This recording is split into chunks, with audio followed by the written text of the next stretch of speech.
السلام علیکم ورحمۃ اللہ وبرکاتہ۔ دوستوں، امید ہے کہ آپ تمام حضرات خیر عافیت سے ہوں گے۔ ابھی آپ میرے پیچھے جو ہے وہ دیکھ سکتے ہیں، آپ کو ایک خشک پہاڑ جو ہے وہ نظر آ رہے ہوں گے۔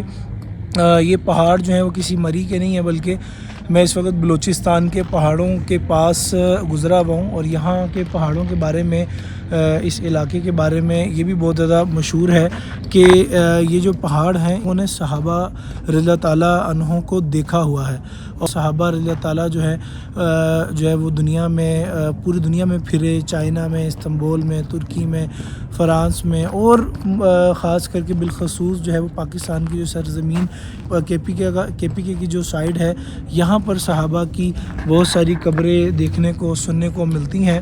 اسی طرح ان میں سے ایک بلوچستان بھی ایک ایسی سرزمین ہے جہاں پر صحابہ رضی اللہ تعالیٰ کی جان لگی ہے، مال لگا ہے، اور ان کا وقت لگا ہے۔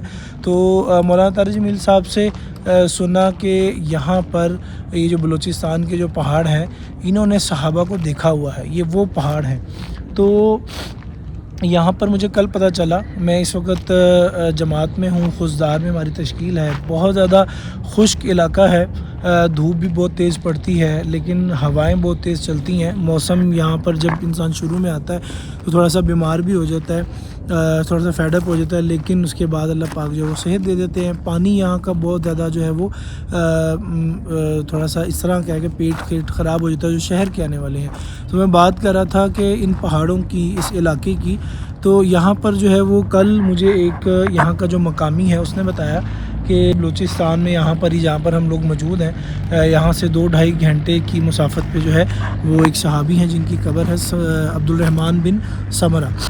بڑی روحانیت ہوتی ہے، اور یہاں پر ایک اور ایسی جگہ ہے جہاں پر بتایا جاتا ہے کہ حضرت علی رضی اللہ تعالیٰ عنہ کی جو قافلہ تھا وہ بھی یہاں پر ٹھہرا تھا، اور بالخصوص وہ مسجد ابھی تک موجود ہے، چھوٹی سی وہ مسجد ہے، اور لوگ وہاں پر آتے ہیں، جو وہاں کے گاؤں کے رہنے والے لوگ ہیں وہ اس جگہ کو جو ہے وہ بالخصوص جانتے ہیں۔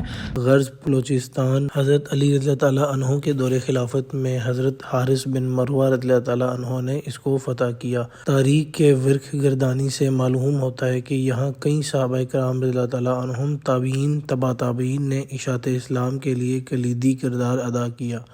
غرض پورا بلوچستان صحابہ کرام رضی اللہ تعالیٰ عنہم کے زمانے میں فتح ہو چکا تھا، اور ان پہاڑوں نے صحابہ کے لشکر کو گزرتے ہوئے دیکھا ہے۔ فاتحین میں سر فہرست حضرت عبدالرحمن بن سمرہ رضی اللہ تعالیٰ، حضرت مجاشع بن مسعود، حضرت حارث بن مروہ، حضرت عبداللہ بن معمر، حضرت محلب بن ابو صفرہ، حضرت عبداللہ بن سواق، حضرت عبداللہ بن حازم، حضرت سنان بن سلمہ، حضرت منظر بن جارود، اور کئی صحابہ کرام یہاں قلات میں مدفون ہیں۔ حضرت حارث بن مروہ رضی اللہ تعالیٰ، حضرت مجاشع بن مسعود، حضرت منظر بن جارود، حضرت عبداللہ بن سوار، حضرت یاسر بن سوار۔ حوالہ فتح البدان باب سندھ۔ یہاں پر بھی یہ 2 چیزیں مجھے پتہ چلیں۔ تو ابھی میں یہاں پر مرکز موجود ہے، خضدار کا مرکز ہے، اس کے بالکل سامنے پہاڑ ہے، پیچھے آپ دیکھ سکتے ہیں مرکز ہے، یہ خضدار کا مرکز ہے، اور ہمیں یہاں پر ماشاءاللہ بہت سارے بزرگوں کی زیارت بھی ہوئی، ملاقات بھی ہوئی، اور بالخصوص یہاں کے ایم پی اے، ایم این اے، ڈی ایس پی، اور جو ہے وہ گورنر، جتنے بھی یہاں پر ہیں ان سب سے ہماری جماعت کے مختلف لوگوں کی ملاقات ہوئی۔ آج میری ایک ایم پی اے سے ملاقات ہوئی جو خضدار کا ہے۔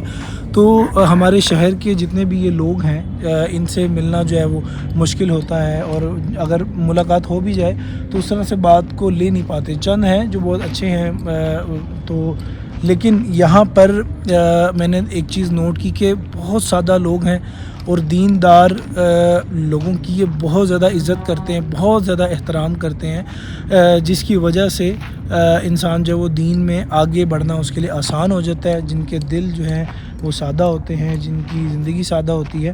تو یہاں پر 28 دن کی ہماری تشکیل تھی. تو یہاں پر ہمیں باتھ روم کا بہت مسئلہ تھا.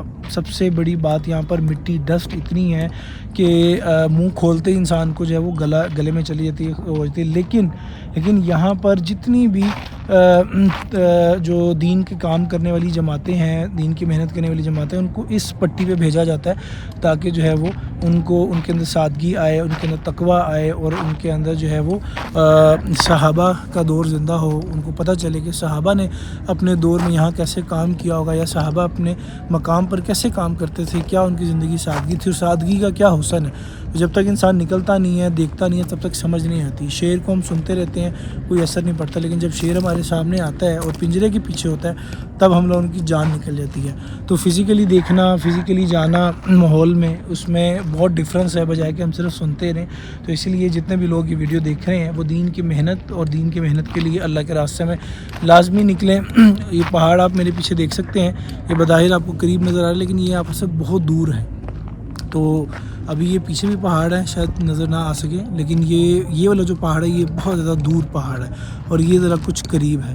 تقریباً 2 گھنٹے کی مسافت یا 1.5 گھنٹے کی مسافت سے آپ جو ہے وہ اس تک پہنچ سکتے ہیں. تو یہاں کے حالات واقعات ہم نے بہت زیادہ کام کیا ہے یہاں پر. اور جس علاقے میں ہم لوگ ہیں یہ بلوچی ہیں، تو ان کی جو زبان ہے وہ بروہی ہے. بڑی مشکل سی زبان ہے. پشتو عربی کا جو ایکسنٹ ہے وہ کہیں نہ کہیں جا کے کوئی نہ کوئی لفظ سمجھ آ جاتا ہے، لیکن یہ بروہی بولتے ہیں، یہ سمجھ نہیں آتی، بہت مشکل ہے. کبھی اس میں انگلش کی ٹون آ رہی ہوتی ہے. یہ لوگ ٹیون کے ذریعے بات کرتے ہیں. جو بروہی زبان ہے اس میں یہ لوگ لفظ کے میننگ کو نہیں سمجھتے، جو اس کی ٹیون ہوتی ہے، بولنے کی ٹیون ہوتی ہے، اس کو یہ لوگ سمجھتے ہیں. لائک ہم لوگ جی کہتے ہیں تو یہ جیو کہتے ہیں، جیو. تو اور بہت سارے ورڈز ہیں جو کہ ابھی تک مجھے سمجھ نہیں آیا. صرف ایک ورڈ تھا جو مجھے یہ سمجھ میں آیا. تو میں نے یہاں پر جب سنا ایک بندہ کوئی بول رہا ہوتا تو ساتھ وہ جیو جیو بول رہا ہے ادب سے، تو میں نے کہا جیو جیو کیوں بول رہا ہے. جیو ہماری زبان میں مطلب دعا، وہ ایک کہتے ہیں کہ بھی آباد رہو، خوش رہو، اس کو ہم جیو بولتے ہیں. لیکن یہ جیو جو بولتے ہیں یہ اس اعتبار سے بولتے ہیں کہ جی، یعنی جی کو جیو بولتے ہیں. تو انشاءاللہ آپ کو مزید ہو سکا ٹائم ملا تو آپ کو ضرور آپ کو یہاں کے بارے میں اور اس کی خصوصیات کے بارے میں بتائیں گے. اور یہ پیچھے جو ہے وہ میرے مرکز ہے. آج جمعرات ہے تو ہم لوگ یہاں پر آئے ہوئے تھے، اور بالخصوص یہاں کے جو بزرگ حضرات ہیں، میں حیران ہوں اس چیز کے اوپر کہ یار ہم جو شہر کے لوگ ہیں، ہم اپنے آپ کو بہت پڑھا لکھا سمجھتے ہیں، بہت زیادہ طاقتور سمجھتے ہیں.